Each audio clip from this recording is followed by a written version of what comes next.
There is a pattern in the archaeological record that historians don't know what to do with. It goes like this. Researchers find a site. They date it. The date is older than the accepted timeline allows. The establishment pushes back. The researcher's funding dries up. The finding sits in a journal, quietly inconvenient, for decades. Then, better technology confirms it. And it happens again. What follows is not a conspiracy theory about aliens or lost continents or suppressed knowledge. It is something more uncomfortable than that. It is a record of 5 real places, with real dates confirmed by real scientists that each independently suggest the same thing. The story of human civilization we have been teaching for 100 years is missing something. Not a small detail. A chapter, maybe several. Göbekli Tepe. Start with the most famous. In southern Turkey, on a hilltop overlooking the Harran Plain, stand stone pillars, some of them 5 meters tall, some weighing more than 10 tons, carved with foxes, scorpions, and vultures, raised into precise rings. They were built 11,600 years ago. That is older than farming, older than pottery, older than the wheel, older than every civilization that archaeology officially recognizes. The people who built Göbekli Tepe were, by the textbook, hunter-gatherers. People we were taught organized their entire lives around finding the next meal, who could not possibly have coordinated the quarrying, transport, and precise placement of multi-ton carved stone structures. And yet, here is the detail that most coverage skips over.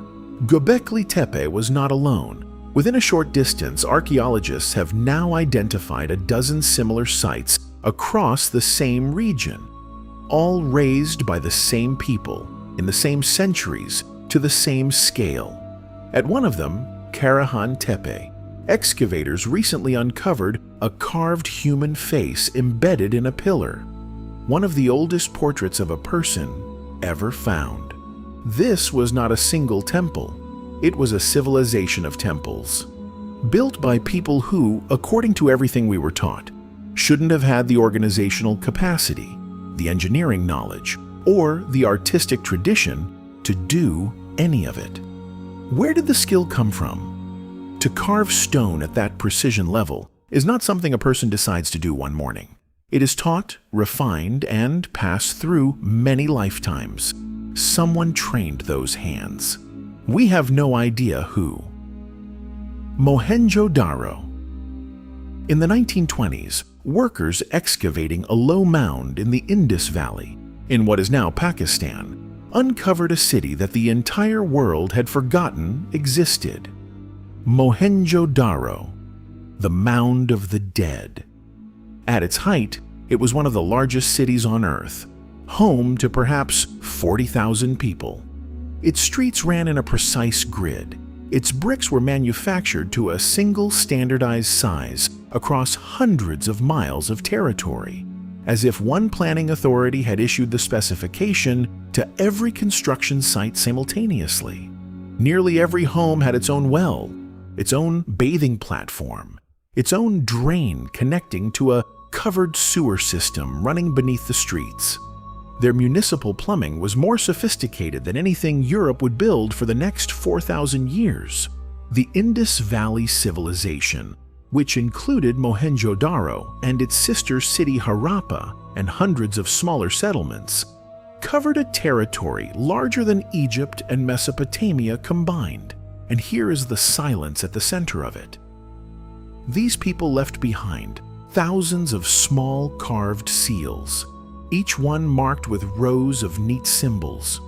More than 400 distinct signs, repeating in patterns, clearly meaningful, clearly a writing system. For 100 years, the finest linguists and cryptographers in the world have tried to read them. Not one has succeeded. We cannot name a single ruler. We cannot identify a single temple with certainty.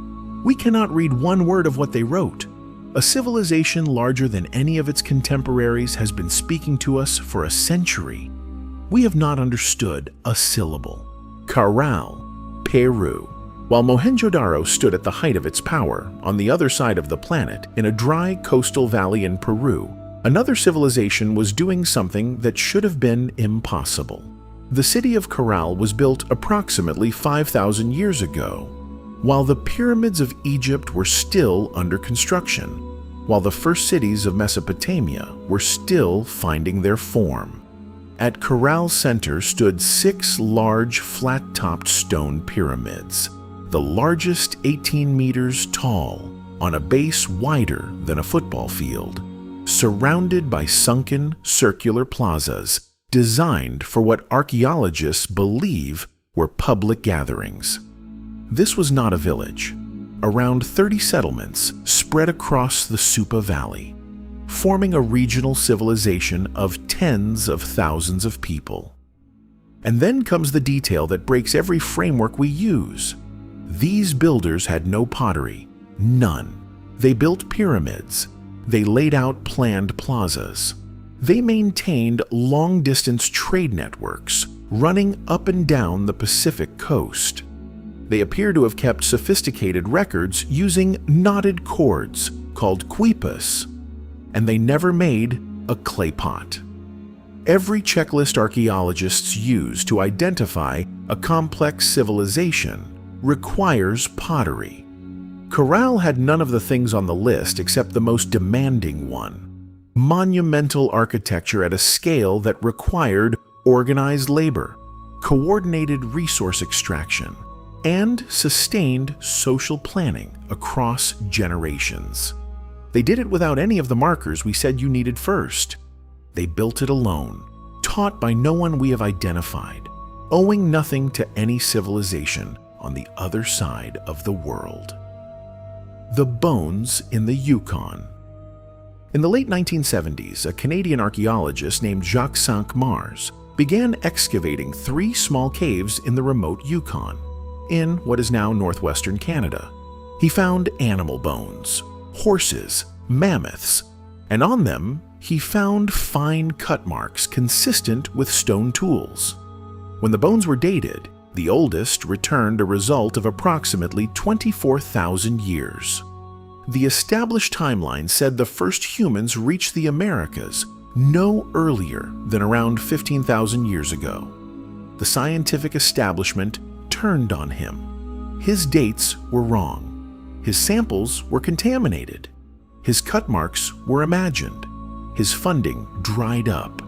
His career was pushed to the margins. For most of his professional life, Jacques Cinq-Mars was treated as a man who had embarrassed his field. Then a researcher named Lauriane Bourgeon took the bones back to the laboratory. She examined each mark under high magnification, testing against a rigorous set of features that distinguish stone tool cuts from animal tooth marks, rock abrasion, and sediment movement. 15 bones passed every test. The cut marks were real, the work of human hands. The oldest, close to 24,000 years. Cinq-Mars had been right.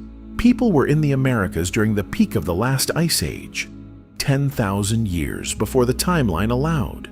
Where they came from, how they got there, and what they built before the glaciers retreated is a question archaeology is only now beginning to seriously ask. Cinq-Mars died in 2020. He had been right the whole time. Doggerland. In 1931, a fishing trawler called the Kalinda was dragging its nets across the floor of the North Sea, far off the eastern coast of England, when the crew hauled up a lump of ancient peat. Inside it, preserved in the cold dark, was a harpoon made of antler, a hunting tool, approximately 12,000 years old. It had not fallen from a boat. It had been dropped on dry land, in a country that no longer exists. We call it Doggerland, the territory that once occupied the floor of the southern North Sea, connecting Britain to continental Europe. Before the end of the last ice age, it was not underwater. It was a broad green landscape of rivers, marshes, and wooded hills, larger than many modern nations.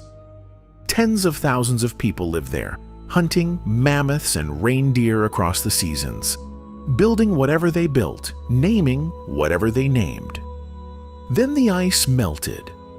Slowly at first, the sea rising by inches each generation, the low ground flooding, the people moving to higher terrain. And then, around 8,000 years ago, a massive underwater landslide off the coast of Norway sent a tsunami racing across what remained of Doggerland and drowned the last of it in a single afternoon. Within a few generations, the memory dissolved. The people who survived on the new shorelines forgot they had ever had a homeland beneath the sea. We only know Doggerland existed because the trawler nets keep bringing up the bones. An entire country, tens of thousands of lives, gone so completely that its own survivors forgot it. Lay these 5 alongside each other and look at the shape they make. A temple civilization that predates farming by thousands of years, built by people who were not supposed to have the organizational capacity. A city larger than Egypt and Mesopotamia combined, whose writing system 100 years of scholarship cannot crack. Pyramids built without pottery in South America, independent of and contemporary with everything in the Old World. A human presence in the Americas 24,000 years ago, confirmed by laboratory analysis that the scientific establishment spent 40 years refusing to accept. And an entire country beneath the North Sea, real, populated, gone, whose people forgot it existed within living memory of its drowning. This is not a pattern of isolated anomalies. It is a pattern of things that keep being older and larger and more sophisticated than the accepted timeline allows, and that keep being confirmed after resistance, after careers damaged, after decades of inconvenience to the received story. The careful answer has had 100 years to explain all of this. It hasn't, which leaves the harder question.